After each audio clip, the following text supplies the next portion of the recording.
NASA is planning an historic new mission where the agency will fly closer to the sun than ever before, within 4 million miles of the sun's surface.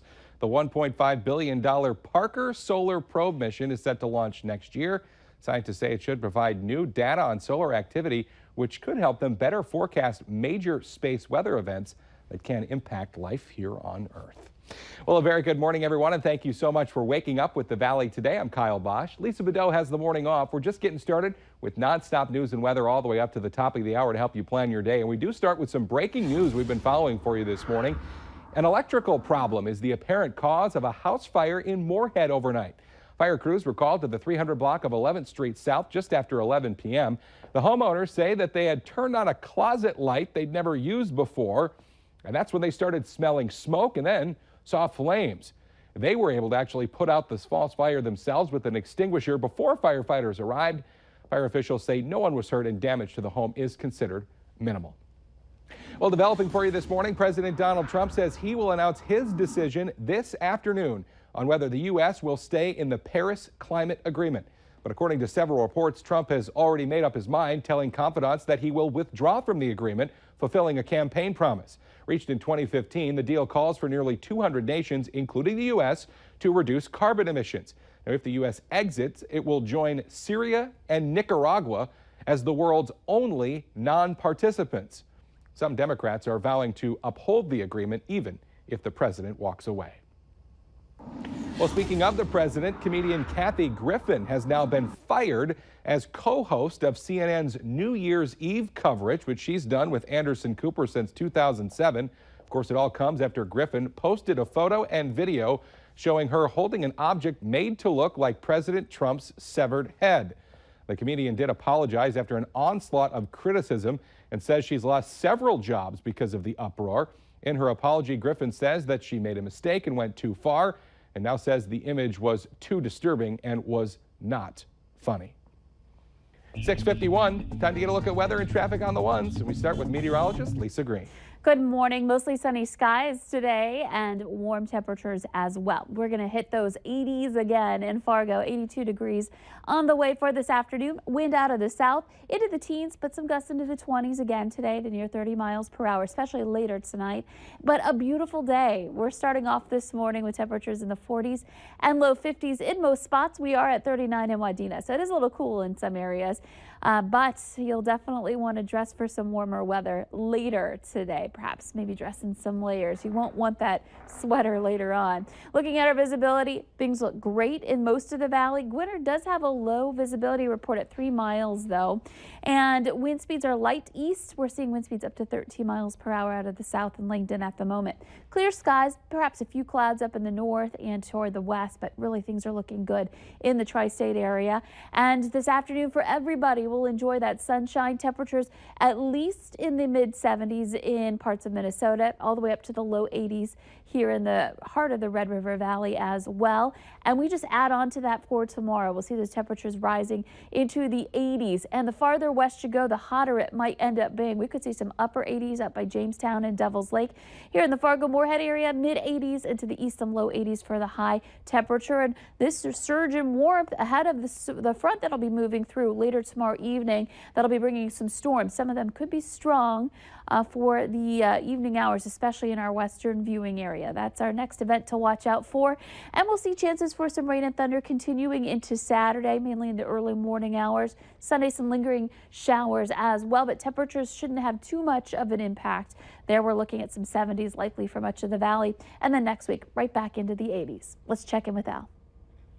The North Dakota Highway Patrol is over here on eastbound Interstate 94. They have this car pulled over. I think that must be the one that was stopped in the middle of the intersection. I don't know if they're middle of the interstate, rather. I don't know if there's something wrong with it or what, but the patrol is out there. Make sure you give that officer plenty of room to take care of business out there. The traffic is flowing fine through here. A lot of traffic. My goodness, it's really busy this morning. Westbound I-94, eastbound I-94, northbound I-29. Lots going on, and folks are picking them up and laying them down. A lot of really fast traffic this morning, except for a couple of cars that are stalled. One of them's on westbound Interstate 94 right near the ramp onto Vets Boulevard / 9th Street. Make sure you're looking out for that one. Then we still have that I think it's a Focus or a Taurus or one of those two types, sitting on southbound Interstate 29, just on the north side of the tri-level. In both cases, no lights, no flashers. A busy morning. Remember, it's blue days for the Fargo Police Department around the schools. Drive carefully today. Willamette Valley today traffic. 6:54 now, and new for you this morning. The North Dakota Highway Patrol says a semi-driver was able to escape injury after his load caught on fire. The truck driver was on I-29 about 4 miles north of Grand Forks last night just before 9 when, for some unknown reason, the hay he was carrying started burning. The driver did manage to bring the truck to a stop on the side of the road, but both southbound lanes of I-29 were closed for about 3 hours as fire crews put out the flames. Well, also new for you this morning, police in Jupiter, Florida have now released dash cam video of Tiger Woods' arrest for DUI over the holiday weekend. It shows an unsteady Woods struggling to execute field sobriety tests early Monday morning. The golfing great was arrested for suspicion of DUI and later released on his own recognizance. 2 breathalyzer tests showed his blood alcohol level was 0. Woods said that he had an unexpected reaction to a mix of prescription medications. Well, in our schemes and ripoffs today, the Better Business Bureau is sending out a warning for people to watch out for shady solicitors going door to door. They say that those types of scams often heat up as the weather heats up. Now, experts say that if you have someone show up at your door, you should always trust your gut. Ask for their ID to make sure the company they're representing is legit. And if something doesn't feel right, always ask them to leave. If they won't, you can call police. Some statements made by the man accused of kidnapping and killing a 5-year-old Minnesota girl last August will not be allowed in court. A judge in Cass County, Minnesota, has ruled investigators improperly questioned 26-year-old Zachary Anderson. The ruling means that any potential jurors won't hear what Anderson told investigators after he said he didn't want to answer their questions. Anderson is charged with murder, kidnapping, and sexual assault in the death of Elena Ertl, who was taken from her home in the early morning hours of August 20th. Her body was later found in a swamp near Motley. A North Dakota woman is headed to prison for 20 years after pouring scalding water on a little boy and letting him go for days without medical treatment. Prosecutors say 22-year-old Shayla Left Hand of Fort Yates admitted to child abuse of the 4-year-old because he messed his pants. It wasn't until police showed up the boy was finally taken to the hospital, where doctors said he had 2nd and 3rd degree burns and could possibly die. Investigators say the boy also suffered from malnutrition and showed signs of other physical abuse. Well, the Y is once again giving kids a summer full of activities to try through camps, either at the Y or out at Camp Cormorant. Talking about how you can get your kids involved this morning is the Valley Today's Christy Larson, joining us live from the downtown Fargo YMCA. Hi, Christy. Well, I have to admit, Kyle, I've done some playing here this morning myself with Anna, and we had Luke here and Kim here. Even our photographer, Jesse, did a little playing this morning, and that's what makes it so much fun, is you guys have so many different activities, not only located here, but also out at your Camp Cormorant as well. Yes, we do have a lot of camps planned throughout the summer. Most of them are here at the Fargo YMCA, but we also have the Camp Cormorant out at Cormorant Lake. And so let's talk about the different age groups and how many different activities you guys have planned for those kiddos. So Busy Beaver Camp is for 3 to 5-year-olds. That's a half-day camp.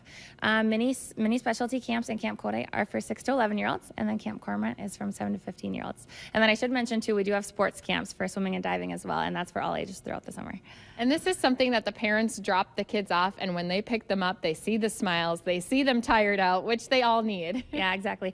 During the school months, kids can really drop off developmentally, physically, mentally, so we really want to keep them engaged throughout the summer, whether they come for 1 week or 5 weeks, 3 weeks, however many they come. Well, and as we heard before too, sometimes they sign up for one and they see just the amount of joy their kids have and all the different things they've gotten to do, so they sign up for more camps, which you can do too. We will be putting up a link on our hot button, so Kyle, people can head to our website, click on there. Otherwise, I think they need to just stop in, sign up their kiddos, and there might be a new counselor joining the team too pretty soon, because I had a lot of fun this morning. I would imagine, yeah, they might see Christy Larson playing on some of that equipment when they arrive. Christy Larson reporting live for us this morning. Thanks, Christy. Well, we know that yoga is already a popular workout, but maybe this is the next big thing.